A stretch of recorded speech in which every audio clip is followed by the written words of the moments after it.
back to SSCI Insights. My name is Madeline van der Hayden, and I am pleased to be joined by my colleague from the Consumer Goods Forum, Thomas van Haaren. Thomas is the Senior Manager of the SSCI, the Sustainable Supply Chain Initiative, at the CGF, and today we're taking a deep dive into the SSCI scheme management criteria. Thanks for joining me, Thomas. Great to be here, Madeline. So my first question to you, Thomas, is the scheme management criteria is an essential component of the SSCI criteria. Can you tell us why it's so important and also how the criteria was developed? Sure. So one of the key components of the SSCI criteria, as you mentioned, is the scheme management. And that's really important to the core of SSCI because it focuses on how schemes are managing the topics that we ask them to cover in the SSCI criteria. It's not enough to just mention that you cover topics like child labor or forced labor, but we really want to dig down into how it's being managed, what the who the auditors are that are reviewing the documents for forced labor and child labor, who the people are who are reviewing the documents after they've been submitted. Also, is the scheme keeping track of the latest trends? You know, is the scheme being reviewed every 1 year, 2 years, or every 5 years?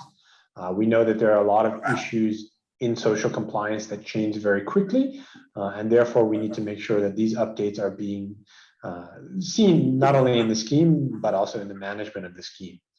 In the way that it's developed, basically what we've done is taking a lot of the existing frameworks that are already out there. So we borrowed heavily from our colleagues at the Global Food Safety Initiative, GFSI, as well as our partners at GSSI, the Global Sustainable Seafood Initiative, as well as other things like ISO and the ISEAL initiative, to really make sure that the criteria are developed in a way that makes sense not only for our industry expectations, but also meet the expectations of a broader group of stakeholders that are involved in the drafting of the criteria.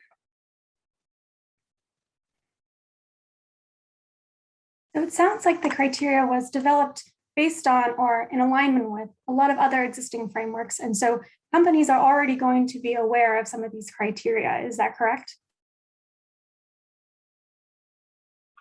Yeah, I think a lot of the companies will be familiar with the criteria. And companies and schemes probably have, many of them have already been doing this for several years.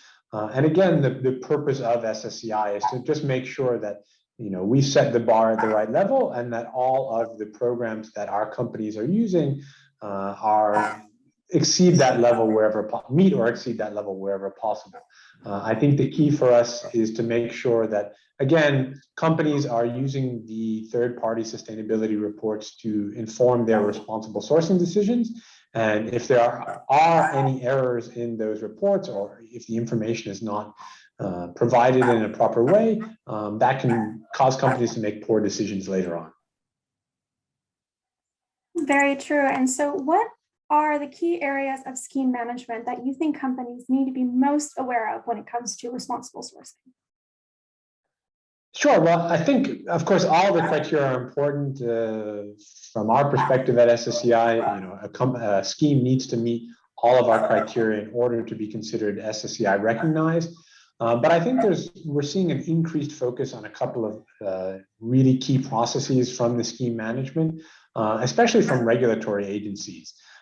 In the recent weeks, we've seen some public reports and public information from the U.S. Customs and Border Patrol that have put out information in terms of what their expectations are when it comes to social audits and social compliance.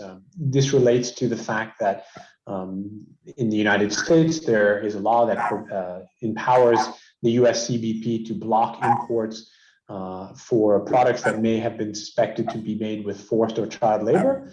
And of course, the companies need to prove that they took the appropriate steps to ensure that there was no forced labor in their products.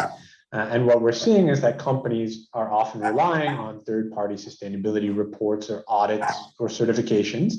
And in many cases, the regulatory agencies are saying that there is missing information from these reports. In one case, we saw that the number of interviews were insufficient to prove that forced labor weren't being used. In another case, we see that the company was unable to submit the time records of the producers of the raw material.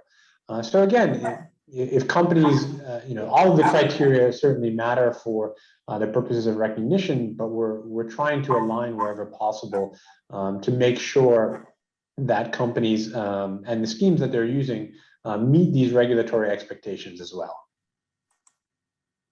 And that regulatory topic and that regulatory topic and the topic of regulation, I think, is super interesting. And earlier this summer, we had an informative session at the CGF hosted by the Smucker Company, which explained how this new rule with the US Customs and Border Protection can impact companies and how they should be aware of this new legislation. And more information about that is actually on the CGF podcast in our latest episode with Brian White from the Smucker Company. So I encourage all of our SSCI Insights audience to go and check that out as well if you're interested.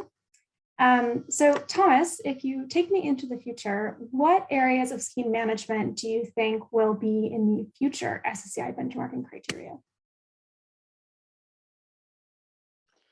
Sure. So I think for a lot of reasons, there are a lot of issues that we didn't necessarily include in the first version of scheme management for SSCI. Either that was because the industry hadn't come to a clear expectations on it, or it was an emerging topic.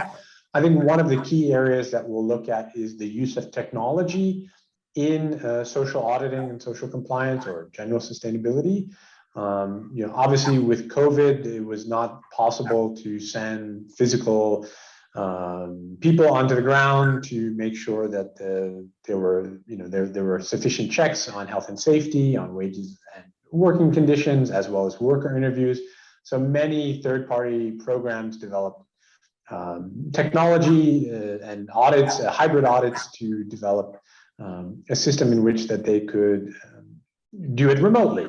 And so there are, of course, a lot of opportunities with that, but there are also a lot of challenges that we may need to develop criteria to make sure that the information is being used in a proper way, that there are safeguards for the workers who are interviewed remotely.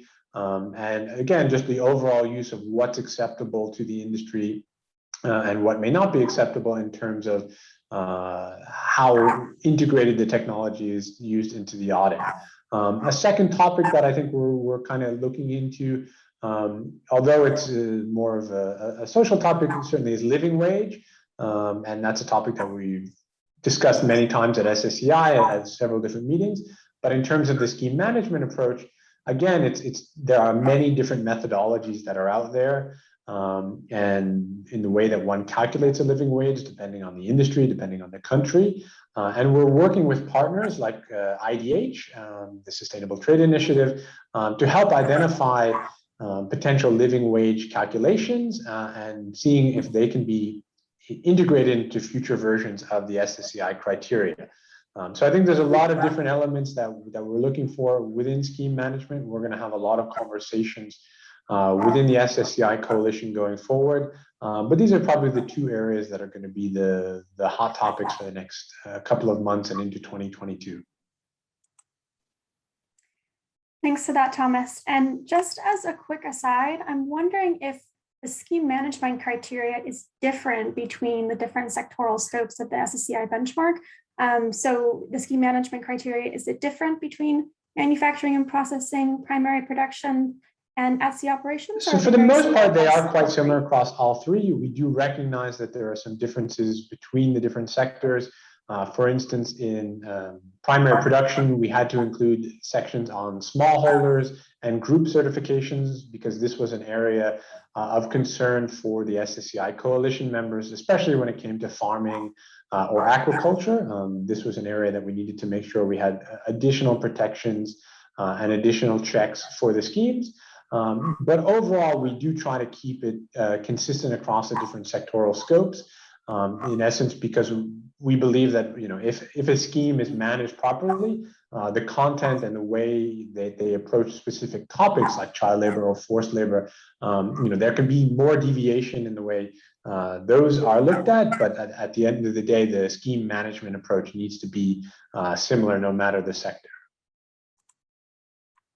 Right. Okay. That makes a lot of sense. Thanks for explaining that, Thomas. So my last question for you is, if there was one piece of insight or advice that you would give to another professional in the responsible sourcing field, what would that be? Well, I think from my perspective, the key is being able to go through a lot of this data. You're going to get a lot of information thrown at you, whether it be audit reports, requests from buyers, or requests from other stakeholders in terms of the information that you need to do. So I think the key piece of insight or advice is to be able to find the tools that help you sort through the noise, find the ways that you can use the information and make the best decision possible, knowing that at the end of the day, each action that we take, whether it be an incremental action or a bold step, it's based on the information that we're getting. So you have to find a way to sort through it all, to be able to process it, and at the end of the day, make sure that you're making the right decision. And that's what the SSCI is there for, to help them make that right decision. So Thomas, thank you so much for joining me today for this quick chat on the scheme management criteria of the SSCI from the Consumer Goods Forum. It's been a pleasure speaking with you, and I will have you back on soon to discuss the social criteria. A pleasure as always, Madeline, and hope to speak to you soon.